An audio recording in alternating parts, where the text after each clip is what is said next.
வணக்கம் வியூவர்ஸ். இன்னைக்கு நம்ம இந்த சிக்கன் ஃப்ரை செய்ய போறோம். இது வந்து ஒரு டிஃப்ரெண்டான முறையில் நம்ம செய்ய போறோம். இது வந்து தோசைக்கு, இட்லிக்கு, இல்லை சப்பாத்திக்கு எல்லாத்துக்குமே ரொம்ப நல்லா இருக்கும். இது வந்து பச்சை மிளகாயும் போட்டு செய்ய போறோம், அதே போல மிளகாத்தூளும் போடுறோம். இதெல்லாம் போட்டுட்டு நம்ம ஃபர்ஸ்ட் சிக்கனை எண்ணெயில நல்லா வறுத்து எடுத்துட்டு அதுக்கப்புறமேலா தான் நம்ம இதை செய்ய போறோம். இதை செஞ்சு சாப்பிட்டு பாருங்க, ரொம்ப நல்லா இருக்கும். ஸோ இதோட செய்முறை என்னங்கிறத நான் சொல்லிடுறேன். ஃபர்ஸ்ட் நான் ஒரு 1/2 கிலோ சிக்கனை எடுத்து அதை நல்லா நான் வாஷ் பண்ணி மஞ்சத்தூள்லாம் போட்டு வாஷ் பண்ணி நான் எடுத்து வச்சிருக்கேன். இதில் இப்போ நான் எடுத்து வச்சிருக்கிற மிளகாத்தூள், இந்த சில்லி பவுடரை இதில் ஃபர்ஸ்ட் போட்டு நல்லா பெரட்டிடணும். இது நல்லா இப்படி பெரட்டினதுக்கு அப்புறமேலு ஒரு 2 மினிட்ஸ் அப்படி பெரட்டிட்டு இதுலேயே கொஞ்சோண்டு உப்பு போட்டுக்கோங்க. சும்மா ஒரு 1/4 ஸ்பூன் உப்பு போட்டுக்கோங்க.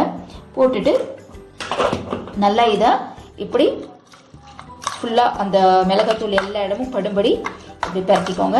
பெரட்டிட்டு இதை இப்போ பாருங்கள், இப்போ நல்லா இதில் கலந்துருச்சு.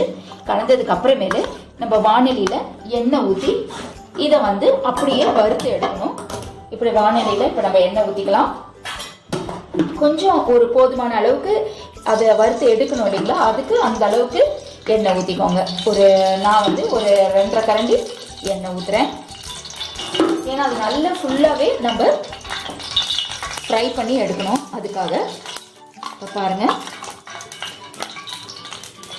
நம்ம எப்பயுமே ஒரே மாதிரி நம்ம பெப்பர் சிக்கன் செய்வோம், அப்புறம் கார்லிக் சிக்கன், இது மாதிரி நிறைய சிக்கன் செய்வோம். இது வந்து வறுத்து எடுத்த சிக்கன் அப்படின்னு சொல்லுவாங்க. ரொம்ப நல்லாயிருக்கும், டேஸ்ட்டும் நல்லாயிருக்கும். அவ்வளோதான் பாருங்கள். இப்போ இது மாதிரி சிக்கனை நல்லா பெரட்டிட்டு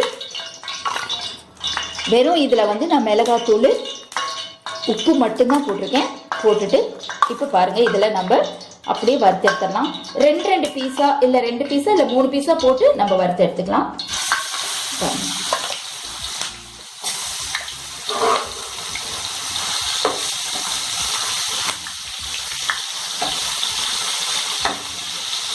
இது மாதிரி நல்லா ஃப்ரை பண்ணி நம்ம எடுத்துக்கணும். அப்படியே விட்டுறக்கூடாது. நம்ம அதே மாதிரி அது எல்லா இடமும் அந்த ஆயிலில் திருப்பி விட்டுட்டே இருங்க. பாருங்க, இந்த மாதிரி நல்லா ஃப்ரை ஆயிடணும். சிக்கன் எப்பயுமே இந்த ஒரு 2 நிமிஷம் இல்லை 2 நிமிஷத்துலேயே சீக்கிரமாக வெந்துடும் இல்லைங்களா. அதனால சும்மா போட்ட உடனேயே பாருங்கள், ஒரு ஜஸ்ட் 2 மினிட்ஸ் தான் ஆயிருக்கு. நல்லா வறுத்துட்டோம்.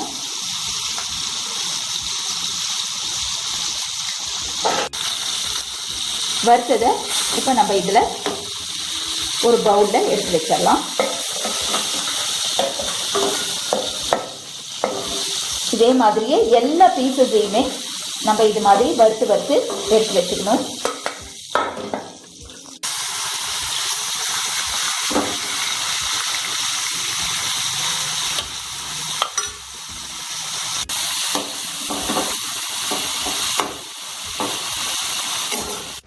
பாருங்க, இது மாதிரி நல்லா எல்லாமே வறுத்துட்டோம்.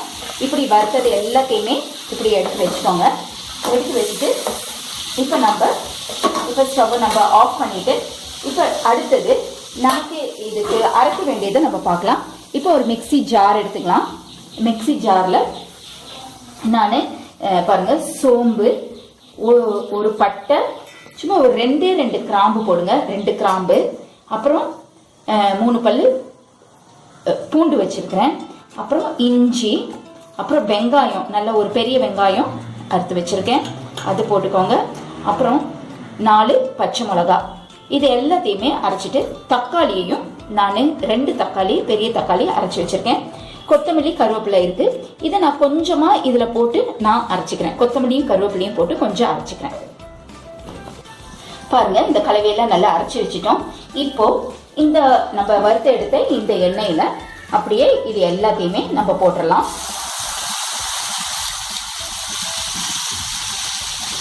நல்லா போட்டுட்டு இந்த மாதிரி நல்லா மிக்ஸ் பண்ணிடுவோம். இந்த மாதிரி நல்லா மிக்ஸ் ஆனதுக்கு அப்புறமேலு நம்ம எடுத்து வச்சிருக்கிற தக்காளி அரைச்சி வச்சிருக்கோம் இல்லைங்களா, 2 தக்காளி அரைச்சி வச்சிருக்கோம், அதையும் இதில் ஊற்றிக்கலாம். ஊற்றிட்டு இப்போ இதுக்கு தேவையான அளவு உப்பு போட்டுக்கலாம். முதல்ல நம்ம சிக்கனுக்கு போட்டிருக்கோம், இப்போ இந்த கிரேவிக்கு நம்ம போட்டுக்கலாம். போட்டுட்டு நல்லா ஃப்ளேமை வந்து அதிகப்படுத்தி வச்சுட்டு இந்த மாதிரி ஒரு கொஞ்ச நேரம் அப்படியே வதங்கணும். நல்லா இது வதங்கணும், அந்த வாசனை போகிற அளவுக்கு, அந்த பச்சை வாசனையெல்லாம் போகிற அளவுக்கு நல்லா வதங்கட்டும். இப்போ பாருங்க, இதில் நல்லா இப்போ வதங்கிருச்சு. ஒரு 2 நிமிஷம் தான், நல்லா வதங்கிருச்சு பாருங்க. அந்த நம்ம முதல்ல போட்ட அந்த எண்ணெயெல்லாம் வெளியே வந்துருச்சு. இப்போ இந்த நேரத்தில் சும்மா கொஞ்சமாக நம்ம மிளகாத்தூள் போட்டுக்கலாம். மிளகாத்தூளும் போட்டோம்னா இன்னும் நல்லா கொஞ்சம் காரம் நமக்கு நல்லா இருந்துச்சுன்னா சிக்கன் நல்லா இருக்கும் இந்த கிரேவி. ஏன்னா நம்ம இது சப்பாத்திக்கு, இட்லி, தோசை எல்லாத்துக்குமே இது ரொம்ப நல்லா இருக்கும், ரொம்ப டேஸ்டாகவும் இருக்கும். இந்த மாதிரி வர ஸ்டேஜில் பாருங்கள், அந்த எண்ணெய் அப்படி மேலே வர ஸ்டேஜில் நம்ம இப்படி வறுத்து வச்சுருக்கோம் இல்லைங்களா, இந்த வறுத்து வச்சிருக்கிற எல்லா சிக்கனையும் இதில் அப்படியே இதில் போட்டுடலாம். எதுவுமே நீங்கள் ஊற்ற வேண்டாம். வேணும் அப்படின்னு நீங்கள் நினச்சிங்கன்னா சும்மா ஒரு 1/4 டம்ளர் அளவுக்கு தண்ணி ஊற்றி நீங்கள் ஏற்கனவே வறுத்துட்டோம் நம்ம சிக்கனை. இதோட ஸ்பெஷாலிட்டியை வறுத்து செய்கிறது தான். அதனால் இதில் இருக்கிற இந்த தக்காளியில் இருக்கிற தண்ணி இதுலேயே அது நல்லா அப்படியே வெந்துடும். பாருங்கள், ஒரு 10 மினிட்ஸ் தான், எவ்வளோ நல்லா இருக்குது பாருங்கள். கிரேவி ரொம்ப நல்லா வந்திருக்கு, அந்த எண்ணெயெல்லாம் நல்லா பிரிஞ்சு ஒரு செமி கிரேவியாக வந்திருக்கு. இது இன்னும் கொஞ்சம் நம்ம ஃப்ரை பண்ணுறதுனாலும் பண்ணிக்கலாம், அந்த கிரேவியை வந்து சுண்ட வச்சுக்கலாம். இல்லை இந்த மாதிரி நம்ம இறக்கிட்டோம் அப்படின்னா நல்லா சப்பாத்திக்கு எல்லாத்துக்குமே ரொம்ப நல்லா இருக்குங்க. இது மாதிரி நீங்கள் செஞ்சு பாருங்கள், ரொம்ப ரொம்ப டேஸ்ட்டாக இருக்கும். அவ்வளோதான், ப்ரிப்ரேஷன் முடிஞ்சிருச்சு. இப்போ நம்ம இதை எடுத்து டிஸ்பிளே பண்ணிடலாம். நம்ம வறுத்து போட்டதுனால இது ரொம்ப நேரம் வேகணும்னு அவசியம் இல்லை, சீக்கிரமாக வெந்துடும். அவ்வளோதான். இது பாருங்கள், பீசஸ்லாம் உடையாமல் இருக்குது, அப்படியே இருக்குது. இப்போ நம்ம இறக்கி டிஸ்பிளே பண்ணிடலாங்க.